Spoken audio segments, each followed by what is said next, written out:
कि ये ब्रह्मांड में एक ऐसी शक्ति है जहां पर ग्रेविटी की शक्ति इतनी ज्यादा है कि वो हर एक पास आने वाली चीज को अपने अंदर समा सकती है। यहाँ तक कि अगर प्रकाश भी इसके पास जाने की कोशिश करेगा तो वो भी इससे बाहर नहीं निकल पाएगा। एक लंबे समय से ब्लैक होल को ब्रह्मांड में एक स्पेस के दानव के रूप में देखा जाता रहा है जो हर एक चीज को डिस्ट्रॉय कर देता है। लेकिन ब्लैक होल पर लगने वाले ये आरोप आखिर कितने सच हैं? क्या हो अगर मैं आपसे कहूं कि ये ब्लैक होल्स स्टार सिस्टम को डिस्ट्रॉय नहीं बल्कि पूरे के पूरे सोलर सिस्टम को बना भी सकते हैं। दरअसल वैज्ञानिकों को कुछ ऐसे सबूत मिले हैं जो इस बात की ओर इशारा करते हैं कि ब्लैक होल्स अंतरिक्ष में मौजूद राक्षस की तरह नहीं हैं, बल्कि ये तो शायद नए यूनिवर्स को जन्म देने की क्षमता रखते हैं। लेकिन कैसे? जानने के लिए वीडियो को अंत तक देखते रहिए। नमस्कार दोस्तों, मैं हूं श्याम तोमर, स्वागत करता हूं आपका इस वीडियो में। सबसे पहला सवाल तो ये आता है कि क्या ब्लैक होल्स सच में ब्लैक होल हैं या ये यूनिवर्स में एक होल की तरह बने हुए हैं? अब अगर ये सवाल आप किसी मैथमेटिशियन, एस्ट्रोनॉमर और साइंटिस्ट से पूछें तो इसके जवाब कहीं न कहीं सेम होंगे, लेकिन इन तीनों की अप्रोच बहुत ही अलग होगी। ऐसा इसलिए क्योंकि एक ब्लैक होल के अंदर जिस तरह की फिजिक्स काम करती है वो हमारे लॉज ऑफ फिजिक्स से बहुत ही ज्यादा अलग हैं। अल्बर्ट आइंस्टाइन के मुताबिक इस ऑब्जेक्ट में इतनी ज्यादा ग्रेविटी होती है कि ये स्पेस तक को एक तरह से फाड़ देता है। अब इसके पास इतनी ज्यादा ग्रेविटी की शक्ति आती कैसे है? ऑलमोस्ट हम सब जानते हैं कि एक स्टार के ग्रेविटेशनल कोलैप्स की वजह से एक ब्लैक होल का फॉर्मेशन होता है। वैज्ञानिक भी इसी बात पर विश्वास करते हैं। इस दुनिया में जितने भी स्टार्स हैं जिनका मास हमारे सूर्य से 2.5 से 5.5 गुना ज्यादा है, वो एक ब्लैक होल में कन्वर्ट होने की शक्ति रखते हैं। इतने बड़े तारों से पैदा होने के बाद भी इनका साइज बहुत ही छोटा होता है। अब अगर मान लें कि किसी वजह से हमारा सूरज एक ब्लैक होल में तब्दील होता है तो उसका रेडियस केवल 3 किलोमीटर का ही होगा।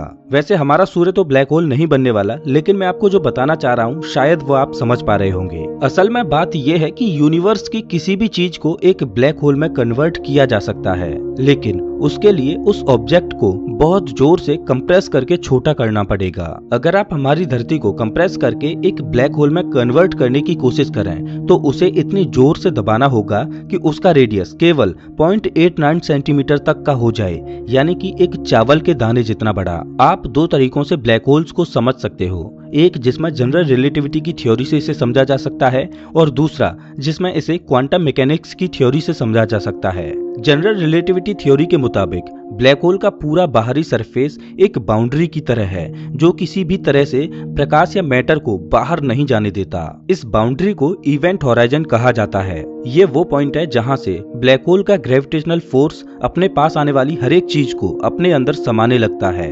यहाँ से कोई भी चीज बाहर नहीं जा सकती। इसे पॉइंट ऑफ नो रिटर्न भी कहा जा सकता है। अगर आप किसी तरह ब्लैक होल के अंदर बिल्कुल बीच में चले गए तो आप सीधा एक सिंगुलरिटी में पहुंच जाएंगे जहां का स्पेस टाइम सबसे ज्यादा रैप्ड होता है और जहां के फिजिकल लॉज से हम पूरी तरह से अनजान हैं। ब्लैक होल का कोई सरफेस नहीं होता।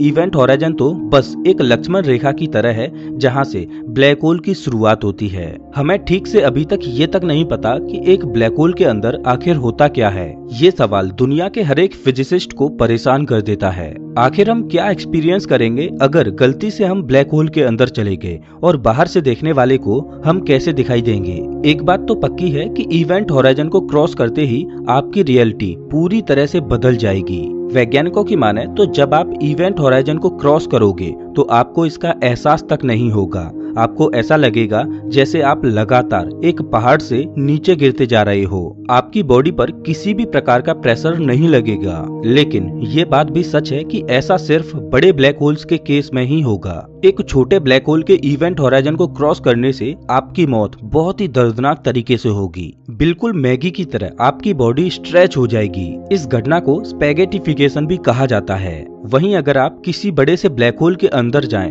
तो आपकी बॉडी तुरंत डिस्ट्रॉय नहीं होगी। धीरे धीरे उड़ते हुए आप ब्लैक होल के बीच मौजूद सिंगुलरिटी में पहुंच जाएंगे। वहीं दूर से अगर कोई आपको देख रहा होगा तो उसे यही दिखेगा कि इवेंट होराइजन को क्रॉस करते ही आप गायब हो गए। स्टीफन हॉकिंग के मुताबिक इस तरह से ब्लैक होल के अंदर जाने से आप यूनिवर्स से पूरी तरह से गायब हो जाओगे। लेकिन ये एक बहुत ही बड़े पैराडॉक्स को जन्म देता है।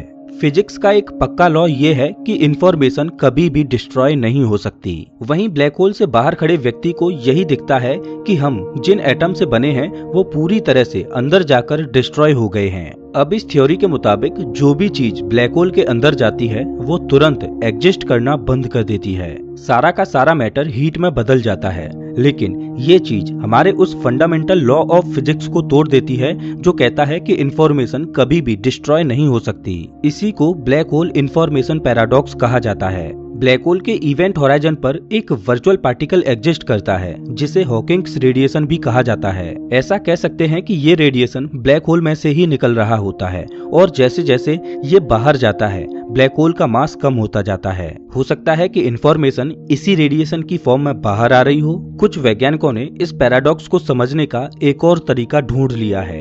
एक नॉन स्पिनिंग और नॉन चार्ज्ड ब्लैक होल की क्षमता को केवल एक ही तरीके से मापा जा सकता है, वो है उसका मास। जब कोई ऑब्जेक्ट ब्लैक होल के अंदर जाता है तो उसके बाहरी हिस्से पर कोई फर्क नहीं पड़ता, लेकिन एक चीज जो बदलती है वो है इसका मास। इसे साइंटिफिक कम्युनिटी में एक एक्सप्रेशन के साथ बताया जाता है। मेरे कहने का मतलब ये है कि सारे नॉन चार्ज्ड और नॉन स्पिनिंग ब्लैक होल्स जिनका मास सेम है उनमें फर्क नहीं बताया जा सकता। भले ही किसी ऑब्जेक्ट की इंफॉर्मेशन ब्लैक होल के अंदर स्टोर्ड हो, उसमें से निकलने वाले रेडिएशन पर इसका कोई फर्क नहीं पड़ता। स्ट्रिंग थ्योरी को पढ़ने वाले वैज्ञानिकों का कहना है कि ब्लैक होल्स पूरी तरह से क्वांटम स्ट्रिंग से बने होते हैं जो अपने क्वांटम लॉज के मुताबिक वाइब्रेट होते हैं। मैं जानता हूं कि ये बहुत ही ज्यादा कंफ्यूजिंग लग रहा होगा, लेकिन आप एक ब्लैक होल को एक ऐसे ऑब्जेक्ट की तरह इमेजिन मत कीजिए जिसके अंदर बहुत सारा ऑब्जेक्ट भरा हुआ है, बल्कि आप इसे इमेजिन कीजिए एक ऊन के गोले की तरह। इस थ्योरी के मुताबिक ब्लैक होल के बीच में कोई भी सिंगुलरिटी एग्जिस्ट नहीं करती, यहाँ तक कि स्पेस टाइम भी इवेंट होराइजन के बाद एग्जिस्ट नहीं करता। जब आप ब्लैक होल के अंदर गिरोगे तो आप केवल उस ऊन के गोले के वाइब्रेशन को थोड़ा बदल दोगे, जो कि बदले में बाहर निकलने वाले रेडिएशन को थोड़ा सा बदल देगा। इस कॉम्प्लिकेटेड थ्योरी ने ये प्रूव कर दिया कि इंफॉर्मेशन ब्लैक होल के अंदर डिस्ट्रॉय नहीं होती, बल्कि वो तो दूसरे रूप में यानी रेडिएशन के रूप में बाहर निकल जाती है। जब एक ब्लैक होल को थ्योरी ऑफ रिलेटिविटी के रूप में देखा जाता है तो इसके अंदर बहुत सी परेशानियां दिखाई देने लगती हैं, लेकिन जैसे ही इसे स्ट्रिंग थ्योरी के नजरिए से देखा जाता है तो इसकी सारी परेशानियां दूर हो जाती हैं। जनवरी 2022 में हबल टेलीस्कोप ने वैज्ञानिकों को ब्लैक होल से जुड़ा एक बहुत बड़ा सरप्राइज दिया।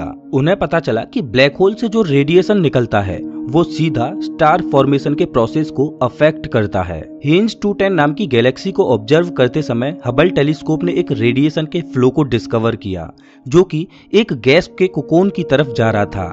ये रेडिएशन वहीं से आ रहा था जहां पर एक ब्लैक होल मौजूद था। ये रेडिएशन करीब 1 मिलियन माइल्स पर आवर की स्पीड से ट्रेवल करके गैस को हिट कर रहा था। जिन्हें नहीं पता उनके लिए बता दूं कि अंतरिक्ष में गैस के बड़े बड़े रीजन्स होते हैं जो मिलकर एक तारे को पैदा करते हैं। ब्लैक होल से निकल रहा रेडिएशन डेंसिटी को चेंज कर देता है और गैस फॉर्मेशन के प्रोसेस को पूरी तरह से बदल देता है। इस रेडिएशन की वजह से हिंज 210 गैलेक्सी की गैस इस तरह से कंप्रेस हो रही है कि वहां पर एक तारे का पैदा होना निश्चित है। ये गैलेक्सी हमसे केवल 30 मिलियन लाइट ईयर्स की दूरी पर है। इसीलिए हबल टेलीस्कोप इसकी अच्छी इमेज लेकर धरती के वैज्ञानिकों को भेज सकता है ताकि हमें अर्ली स्टार फॉर्मेशन के प्रोसेस के बारे में कुछ ज्यादा जानकारी मिल सके। अभी तक हमें लगता था कि ब्लैक होल्स केवल चीजों को बर्बाद करते हैं, लेकिन इस नई खोज के बाद शायद भविष्य में ये साबित किया जा सकता है कि शायद ब्लैक होल की